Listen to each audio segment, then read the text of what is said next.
In an exclusive interview with ANI, actors Shekhar Suman and his son Adhyayan Suman expressed gratitude for the opportunity to collaborate with director Sanjay Leela Bhansali on the upcoming film Hira Mandi. Discussing their characters, the storyline and Bhansali's creative influence, the duo shed light on the making of Bhansali's magnum opus Hira Mandi, The Diamond Bazaar, set to enthrall audiences soon.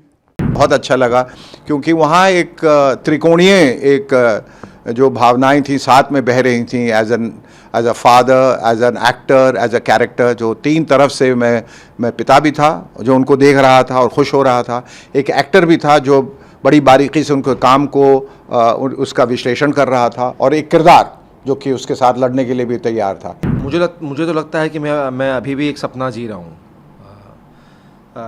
जिस point पर मैं अपने career में था, मैंने ज़िंदगी में कभी नहीं सोचा था कि मुझे संजय लीला बंसाली सर के साथ काम करने का मौका मिलेगा। दुविधा भरे किरदार, जो डार्क कैरेक्टर्स हैं, अंधेरों में हैं, जिनकी लेयर्स बहुत सारे हैं, ग्रे कैरेक्टर्स, वो ऐसे कैरेक्टर्स मैं बहुत करना चाहता हूँ। हर एक्टर के बकेट लिस्ट में संजय सर का नाम टॉप पर रहता है, और मेरे लिस्ट में भी वही था, टॉप पर था। कि मिरेकल्स में मैं बिलीव करता हूँ, और मेरे साथ बहुत एक मिरेकुलस मोमेंट हुआ है हीरा मंडी के साथ। आपने जो किरदार प्ले किया है जी, कैसा एक्सपीरियंस रहा आपका?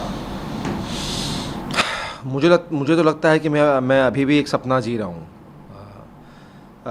जिस पॉइंट पर मैं अपने करियर में था, मैंने ज़िंदगी में कभी नहीं सोचा था कि मुझे संजय लीला बंसाली सर के साथ काम करने का मौका मिलेगा।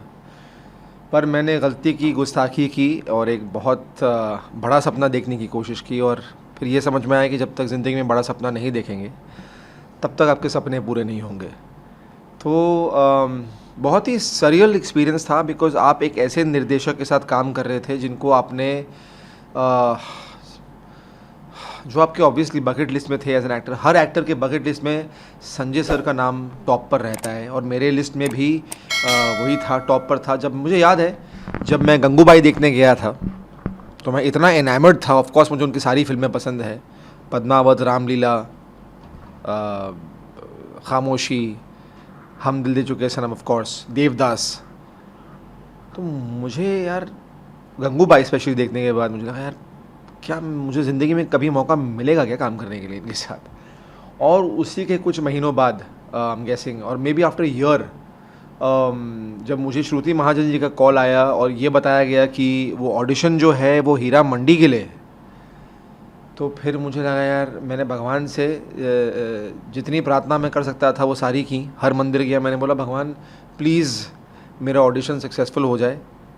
लेकिन जब मैंने वो ऑडिशन किया तो अनफॉर्चुनेटली मुझे वो रोल नहीं मिला। और शायद कोई और डायरेक्टर होते, दुख होता, अगर कोई और फिल्म होती या सीरीज़ होती दुख होता, लेकिन इतना दुख नहीं होता। और 2 महीने तक मेरी माँ, जो हमेशा चाहती थी कि मैं सर के साथ काम करूं, उनका भी दिल टूटा, उनको भी दुख हुआ। लेकिन भगवान की जो प्लानिंग है उसको आप कभी डिकोड कर ही नहीं सकते। और 2 महीने बाद जब मैंने ये सब चीज़ों को चेस करना छोड़ दिया, फिर इसके पीछे भागना छोड़ दिया, मुझे फिर से फ़ोन आया।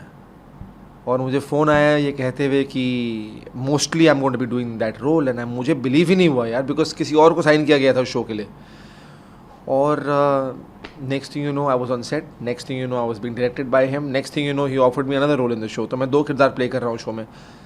तो मिरेकल्स में मुझे लगता है कि मिरेकल्स में मैं बिलीव करता हूँ, और मेरे साथ बहुत एक मिरेकुलस मोमेंट हुआ है हीरा मंडी के साथ। इतने मजे हुए और सक्षम निर्देशक हैं, और एक अभिनेता के नाते आप हमेशा ये आस लगाए रहते हैं कि मुझे अच्छे से अच्छे निर्देशकों के साथ काम करने का मौका मिले। तो इससे बेहतर मौका तो हो ही नहीं सकता है। उनके साथ काम करने का मौका तो मिला ही, पर हर पड़ाव पे, हर सीढ़ी पे, हर कदम पे, हर पायदान पे इंसान कुछ ना कुछ सीखता है। लेकिन जब अच्छे निर्देशक के साथ आता है तो कई सीढ़ियाँ ऊपर चढ़ जाता है।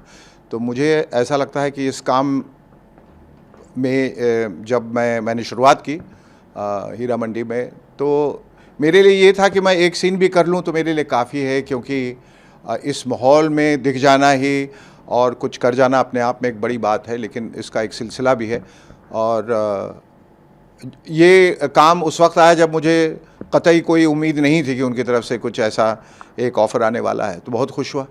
और आपका अगला सवाल इससे पहले पूछें कि फिर इसमें अध्ययन को भी मिला और आपको कितनी खुशी हुई, तो दुगनी खुशी हुई बहुत खुशी हुई। और अगर आप पूछें कि सेट पे कैसा लगा, तो बहुत अच्छा लगा, क्योंकि वहाँ एक त्रिकोणीय एक जो भावनाएं थी साथ में बह रही थी, as a father, as an actor, as a character, जो तीन तरफ से मैं पिता भी था जो उनको देख रहा था और खुश हो रहा था, एक एक्टर भी था जो बड़ी बारीकी से उनके काम को उसका विश्लेषण कर रहा था, और एक किरदार जो कि उसके साथ लड़ने के लिए भी तैयार था। तो काम हालांकि अध्ययन को पहले मिला और मुझे उसके बाद, और लेकिन सूरत हाल जो भी हो और जहाँ से जिसको भी जैसे भी पहले काम मिला हो या बाद में, ये एहसासात कि ये सारे जो घर से दो लोग, मैं और अध्ययन, दोनों अभिनेता एक ही फिल्म के लिए जा रहे हैं, एक ही काम के लिए जा रहे हैं, इससे बड़ी खुशी महसूस हुई है। और उन्होंने